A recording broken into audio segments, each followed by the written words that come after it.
In this Java tutorial, I will show you how to read a text file.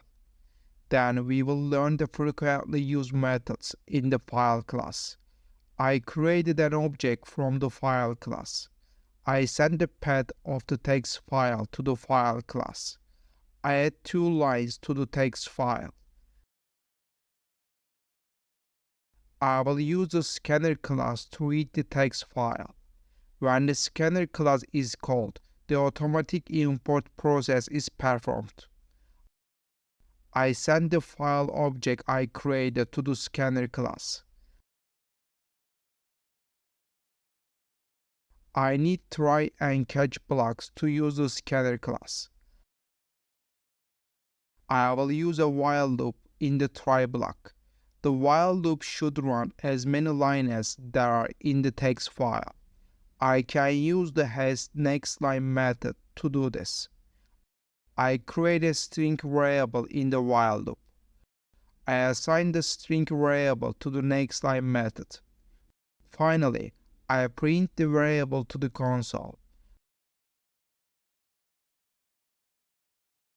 We can read all the lines in the text file in this way. I add 2 more lines.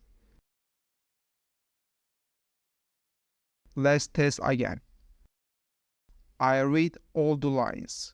There are many methods used in the file class. Let's take a look at these methods. For example, you can check if a text file exists using the exist method. You can find the path of a text file using the getAbsolutePath method. You can get the name of the text file using the getName method. You can check the readability of a text file using the canRead method. You can check the writability of a text file using the canWrite method. You can find out the size of a text file using the length method. I will delete the data in the text file and run it again. I recommend you to watch other Java tutorials.